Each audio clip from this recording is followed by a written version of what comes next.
The Anchor Hocking Glass Corporation brings you Crime Photographer.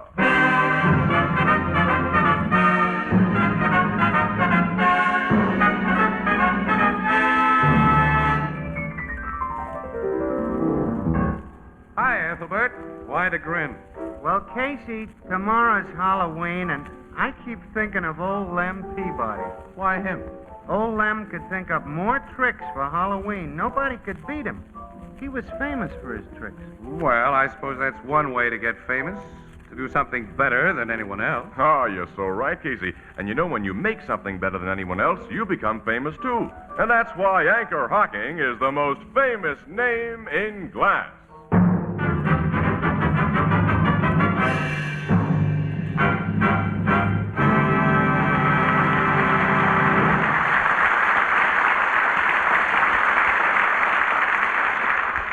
Good evening, ladies and gentlemen. This is Tony Marvin. Every week at this time, the Anchor Hocking Glass Corporation of Lancaster, Ohio, and its more than 10,000 employees bring you another adventure of Casey, crime photographer, ace cameraman who covers the crime news of a great city. Written by Alonzo Dean Cole, our adventure for tonight, Great Grandfather's Rent Receipt.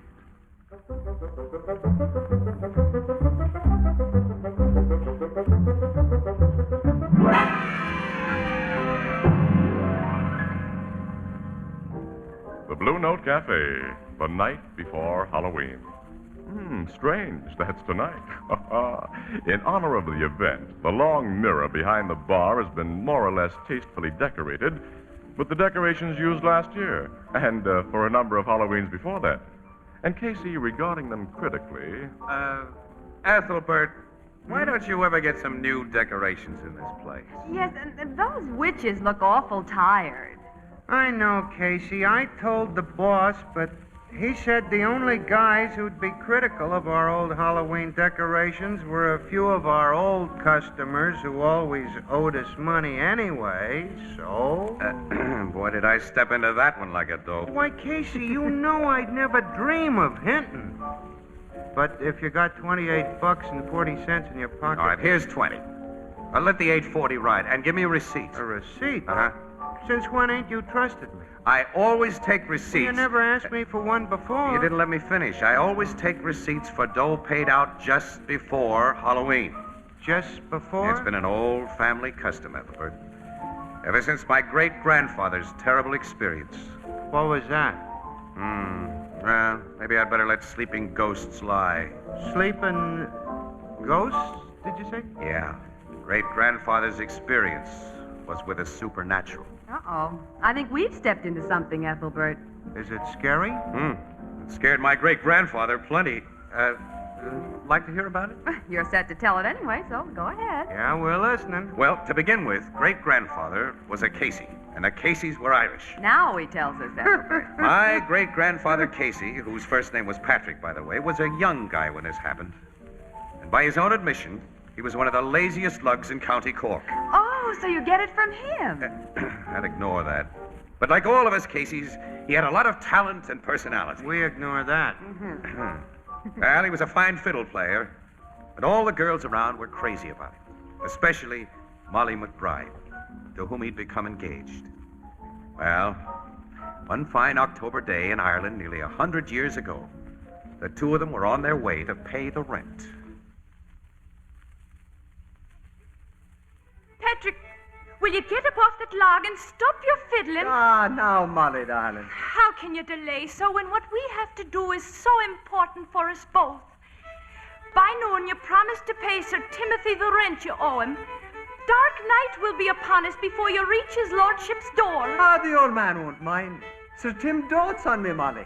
Why, when I served under him in the army, Pat, my boy, he used to say, Pat, my boy. Give me that fiddle. Here, now, let go, Molly, you'll break it. Patrick, last night when me father, against his better judgment, lent you the farm rent you owe Sir Timothy, 'twas faithful you promised him you'd settle down to work and stop idling with your tunes. That is a promise I'm keeping from the day you and me are married, on the day after All Saints' Day. Oh, so you're putting off keeping it.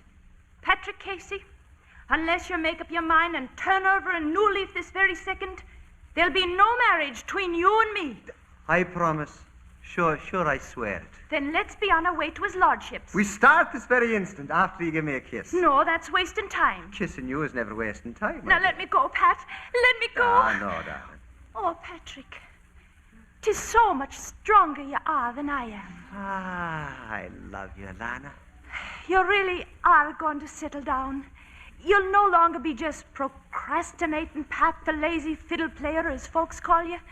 I so want you to be known as Mr. Patrick Casey, the ambitious businessman. 'Tis that I am right now, Molly. Then let's be on our way to Sir Tim's. 'Tis like the wind I'll go there, but first let's have another kiss. No. Ah, just one, Molly. No, I tell you, Patrick, no. Ah, no. Oh, Patrick. 'Tis so much stronger you are than I am.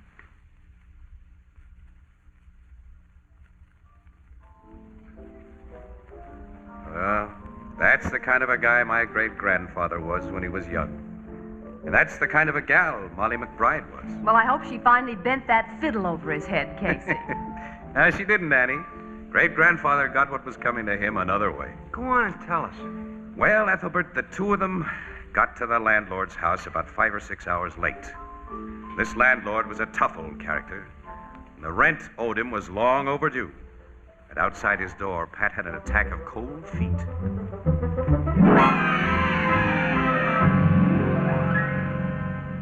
Molly, I've been thinking. Poor Sir Timothy's a very sick man, and we shouldn't disturb him so late in the evening. Now, let's come back in the morning and... Patrick, no. It's not a second longer. I'll let you procrastinate. Here, now, don't pull that bell cord, Molly. Aye. If you're going to take me as your bride on the day after All Saints' Day, Pat Casey, it's a house you've got to have for me to live in. And there'll be no house unless your rent is paid. Have you still the money that me father lent you? Aye, it's safe inside me pocket. And now when you pay it to Sir Timothy, mind you get a receipt for it. A receipt? Well, 'tis a businessman I'm making of you, Pat. You get a receipt. Oh, darling, you don't understand. No, I don't. Oh, someone's unlocking of the door. Ah, it'll be old Michael Feely, his lordship's body servant. And another hard, rough man. He was once a sergeant over me. Oh, so it is you, Pat Casey. You're late. Get you inside here. Yes, sir. Come on, Molly. Here he is, your lordship. Oh, At last you stand before me. good evening, your lordship. Good evening, you bid me, when at noon you said you'd be here. Come close to this chair I'm chained to with me sickness, and I'll twist your lying throat. Stay where you are, Pat. Yeah, I will, Molly. Blood and bones. He's brought a woman with him for protection. He did no such thing. As a responsible tenant of your lordship's, he brought me here to introduce me. Do it, Pat. Sir Timothy O'Hare, this is Molly McBride, my future wife. You are the future wife of procrastinating Pat? I am going to marry Mr. Patrick Casey on the day past All Saints' Day, your lordship. Mr. Patrick, oh, me fat size. Me condolences, young woman, and me heartfelt pity. But future wife or no wife, Pat, I want the money you're owing for a full term's rent. And since you can't pay, as I knew you couldn't, I'm going to wring your neck. lordship? Yeah, I have the money for you. Huh? Here, look. It's in this bag. Oh, Michael Feely, bring me brandy quick. For the full term, your lordship. I borrowed it to pay you with. Oh, borrowed it, yeah. That explains everything. For a moment, I thought you'd gone to work and earned it. Give me the money, Pat, and may the Lord help its lender. Me father lent this money, sir. Your father? And sure, you mustn't take a word I've said in earnest. See, I told you, this man dotes on me. Molly, we'd best be going now. Not till you get your rent receipt. Molly, I beg you. 'Tis a matter of business. The man might die and we'd have naught to show. Ah, Sir Tim will never die. Because heaven won't have his likes, and the devil will be fair to take him in. What are you two whispering to yourselves about? Please, your lordship, for the rent Patrick's paid you, we want a receipt. A receipt? No, your lordship. Yes, your And lordship. you Scotty's the guard to mistrusting O'Hare. No, sir. But just the same, we want a receipt. Oh, brains and bones. All right, young woman. You shall have it. Pat, you've picked a colleen for yourself who knows what she wants and gets it. And a seat she wants for procrastinating, Pat. And she's going to marry the ninny. The master has a poor weak heart, Pat. You should take shame for yourself making him laugh like that. Your lordship, what's the matter? Pat, he's slumped over in his chair. Michael Feely. My dear master, Sir Timothy, he's dead. Dead. Ah, I was mistaken about the devil. He wasn't afraid to take his lordship. Pat, we didn't get our receipt. Oh, well, it's all right, Molly. The silver we paid is here to prove our claim. Where is the silver? He laid it beside him on the table. Well, it's not there now. Molly, the money's gone.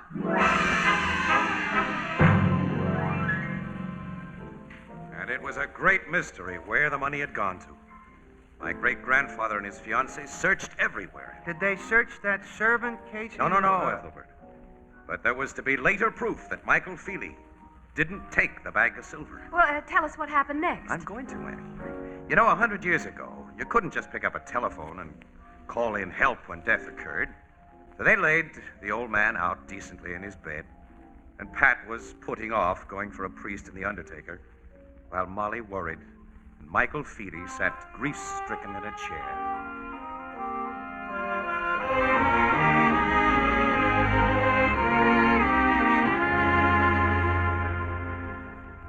We've no receipt to show you ever paid that money, Pat. When Sir Tim's son John takes over the estate, he can hold you for the whole term's rent again. Why, he can do no such thing, Molly. Not when there's Michael Feely to testify that he saw us pay it. I'll testify if I'm able, Pat. If he's able, he says, Pat. Mind you don't start him laughing himself to death. I can't realize me dear old master's gone. Pat, do you really think the devil took him, as you said a while ago? Well, as one who knew Sir Tim's character, Michael, in both war and peace, I hardly think the blessed saints would want the man. Wherever he's gone, he's all alone. I'm all alone after being his friend and servant 40 years. Pat, where do you suppose our rent money went to? To my mind, the solution of that is very simple, Molly. Knowing how his lordship loved money, I think he took the silver with him. Sure, and it'll be entirely melted by now. But you shouldn't be talking to the dead this way. Whatever else you may say of him, Sir Tim was a man. And now I shall hear him not call me Michael Feely no more. Michael Feely. Michael Feely! Michael Feely! Patrick! Molly! Michael Feely! Michael Feely! 'Tis the voice of me master. I'm coming, Sir Tim. Old Michael's come to join you. Stop him, Pat! He's our only witness! Here, Michael, wait, come back. I'm here, your lordship. Again. We together again. Here, Michael. Michael! Here, now stand up, man, and speak to me. Ah, Molly. He's not... Yes, the man's dead. Oh, now we've got nothing to show for the rent. What are we going to do?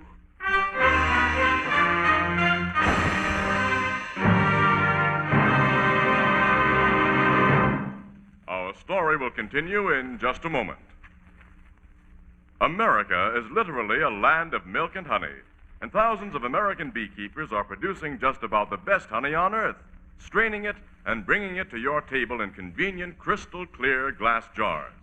These jars of liquid sunshine range from a pale, pale gold to a deep, rich amber, and each is packed with energy, quick energy, safe energy. Keep a jar of honey on your breakfast table always, and serve honey with hot breads of all kinds. You'll find that honey adds an exciting note to the most everyday menu, and there are dozens of uses for honey. Honey is wonderful to sweeten cakes and cookies. Honey is delicious on cereals, and it adds new zest to beverages. Strained honey comes to you today in crystal clear glass containers, for glass highlights honey's brilliant color, lets you see at a glance its clarity and purity. Clean, sanitary glass brings this liquid energy to your table untouched by any foreign flavor. And of course, glass jars are easy and safe to open. Anchor glass containers and easy-to-open anchor caps, so widely used by the packers of honey, are products of Anchor Hocking, the most famous name in glass.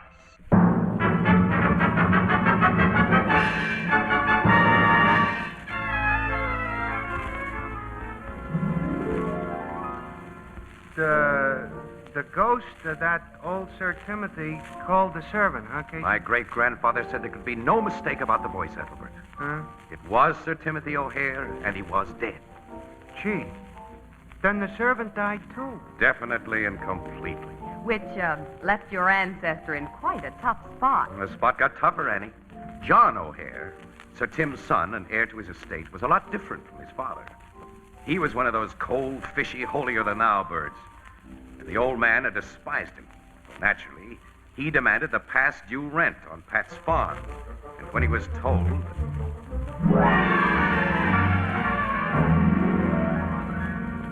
I swear I paid the rent, Sir John, just like we've said.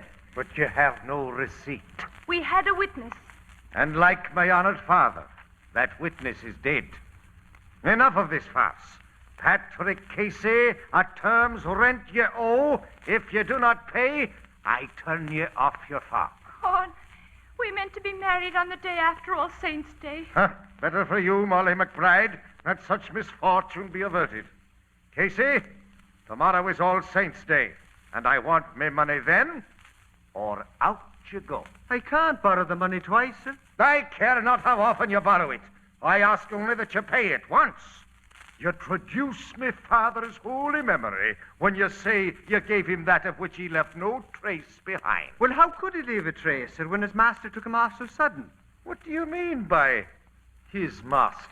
The devil, of course, sir, who took both man and silver. You dare insult the sacred memory of my parent, holy, pious man who was now with his heaven's angels.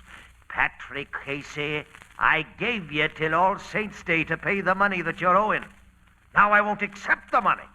Instead, you must bring proof of the vicious scandal you've just mouthed. And when you don't, I'll not only turn you from your farm, I'll have you jailed for slander. Oh, Patrick. Oh, Molly. It seemed to great-grandfather that he didn't have a possible out after that one. He took Molly to her home, and that night on Halloween, the two of them sat on her doorstep while he played the hopeless thoughts he was thinking of. Don't play any more sad tunes, Pat. Put your fiddle down. All right, Molly. There's a fine mess of things I've made. Is there nothing that we can do? Well, you heard the young lord. Tomorrow I must produce proof. That you paid his father money. And that his father took it with him to where I think he went. 'Tis a difficult assignment. 'Tis a tremendous assignment. You'd have to die yourself to get such proof. Molly, do you insinuate that if I died, I'd be thrown into association with the likes of Sir Tim? Oh, no, the Lord forbid. No, if I could only meet the devil here, in a personal, friendly way. Patrick Casey. Molly, 'Tis me father calling from inside. Molly, leave that good for nothing and come into the house. Your father don't like me since I lost the money that he lent. Molly! I must go in. I love you, Pat. And I love you. Good night, darling. Good night, Pat. Sure, and a cold doorstep is soon the only place I'd have to rest. Well, come, Fiddle. After tomorrow, it'll be you and me wandering in the cold, hard world alone. Tomorrow, come All Saints' Day, Molly'll be lost to me forever. Could I have another chance, I'd mend my ways. I'd even go to hell for another chance. Would you, now? What? Procrastinating, Pat. His lordship's voice. His laugh. Michael Feely. Michael Feely. Yes, my lord. It's both of them speaking from the dead. Michael Feely. Fetch that lazy scoundrel down here. That I will, Sir Tim. Where are you? I can't see you. Ah, no, I see you now, Michael Feely. Your ghostly form. Come, Pat, to his lordship. No, now go away. If you fear, stay where you are. If you dare for the chance you wish but now, then come. You mean for Molly? Aye. Sure, and it's dreaming I am, but lead on. You have not far to go. The door lies here. Door? Is but a hole in the ground. 'Twill close like a door once you enter. Do you dare? For Molly? Aye, Sir Tim waits below with your rent receipt. Lead on, man. I follow. First lay down your fiddle. It must be left here. My fiddle? 'Tis wood and very dry. Oh, I get your implication. Stay here, unscorched, Fiddle. Now lead on quick, Michael, before I change my mind. Come. I come. Ha! The earth is closed above me. Here, let me out! You asked admittance, Patrick. Now you stay a while. Well, you have the silver I paid you and my rent receipt. Now, you're going to give me one or the other so I can wed Molly on the day after All Saints. Stop! Oh, excuse me, sir, for my social error. Here I know one should not mention saints. Don't! Sure, I'm completely mortified at my own bad manners.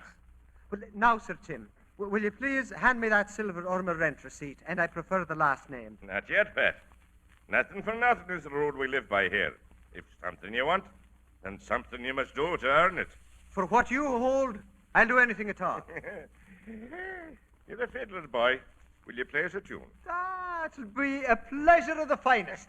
But above, Sir Michael Feely, had me leave my fiddle. Yeah, because here we have a special one for you to play. Here it is, Pat. Ha! 'Tis one of metal that glows with white-hot heat. You can leave this place as you came in, a worthless vagabond, or you can leave with self-respect and win the calling that you love. Which fiddle will you play? The one you left outside, or this one here? For Molly, you'll give me that rent receipt? Or the silver to prove your tale to the fool who is my son. I advise the receipt. 'Tis asbestos. The silver has been here over long to ever cool. I'll play your white-hot fiddle, sir. Yeah, Michael Feely. Place in his hand. Aye, sir.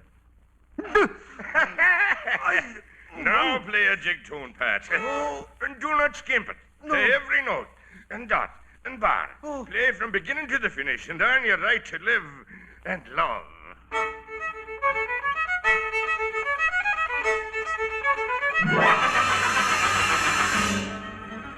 Great-grandfather didn't remember the details of what happened right after that. But next morning, on All Saints' Day, the sexton found him lying in the churchyard in a peculiar place and in a peculiar condition. He ran to tell Molly McBride, and she lost no time in coming back with him. Speak to me, Patrick. 'Tis me, your Molly. His eyelid fluttered open then. The man's coming to. Oh, thank heaven. He lives. How come he to be lying on old Sir Tim O'Hare's grave? Oh, look at his poor hands. They're burned to the bone. Yet he's clutching something in them, something white. Second chance. He's speaking. Tell me you're all right, Pat. Tell me. Molly, darling. Oh, Patrick. I'm a kushla, Lana. Oh, even now, Pat, you're so much stronger than me. Why are you lying here? And what happened to your poor hands? Oh, my hands. Molly, what day is it? All Saints' Day, Pat. Tomorrow's our wedding day that was to be. This is to be, you mean. Lead me to Sir John. What do you mean, Pat? Soon you'll know, for yonder Sir John rides. Run, Patrick. This is your last day of grace. Run and hide before he has you jailed. Sure, and I'll not run from that man. There's the vagabond we want. Whoa! Barney, Column, seize that worthless scamp for me. No. Touch me not, I warn you all. Here, Sir John, is your parents' rent receipt. Pat. What stuff is this? But do you go at morning? You said you had none from his hand. That was a day ago at morning. Do you know your father's writing? Holy saints, his very scrawl. But yesterday it's dated. It was made last night, to be exact. Eve of All Saints' Day. When came you by this?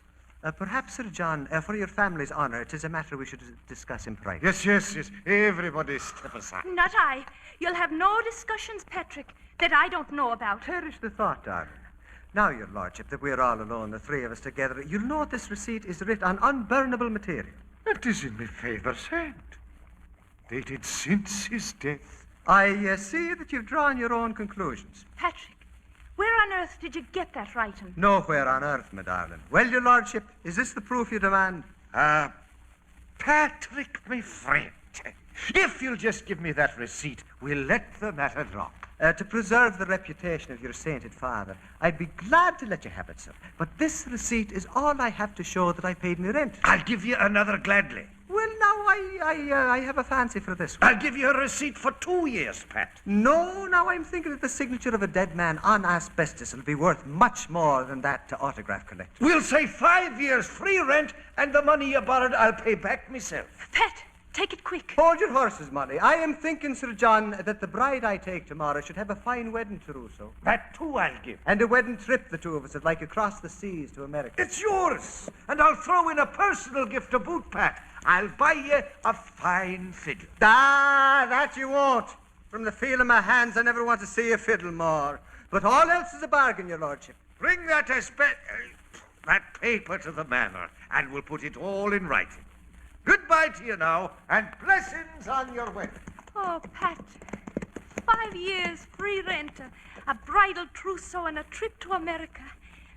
Kiss me, my darling. Would you have me waste time before I get the deal in writing? I am now Mr. Patrick Casey, the ambitious businessman. Oh, Patrick, I don't like you this way. Oh, and don't you know? Come to me, Molly, my darling. You know, your way. 'Tis much stronger you are than I am.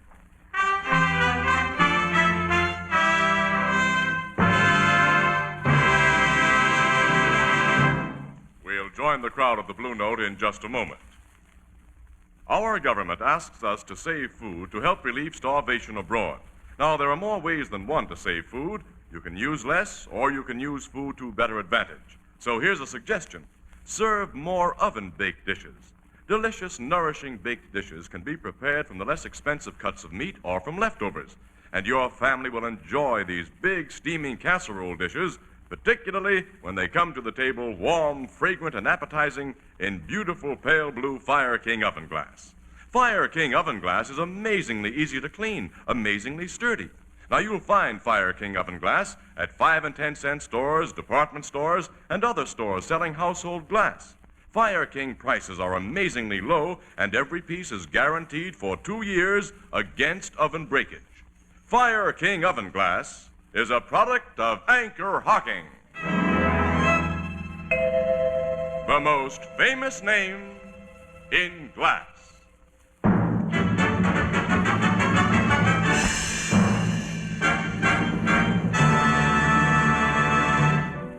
So your great-great-grandfather married Molly McBride on the day after All Saints' Day, huh, Casey? Yes, Ethelbert. And when they came to America on their wedding trip, they liked the place so well they stayed there. Eventually contributing one press photographer to their adopted country. And a very good press photographer, Annie, if I may say so myself. You can't win with this guy, Miss Williams. Now, I've discovered that, Ethelbert. Casey, Huh? there's a gorgeous moon tonight. It's a real harvest moon, Annie. You like to drive home the long way? Oh, if I didn't. Sure, 'tis much stronger you are than I am.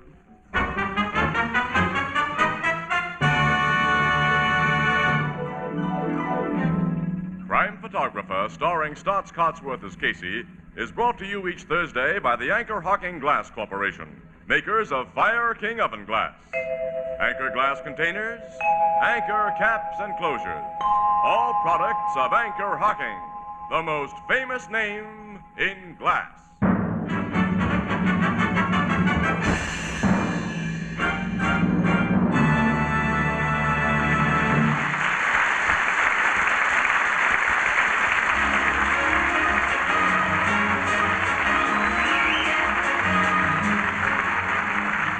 Crime Photographer is directed by John Dietz. The original music is by Archie Blyer, and the program features Miss Jan Miner as Anne and John Gibson as Ethelbert.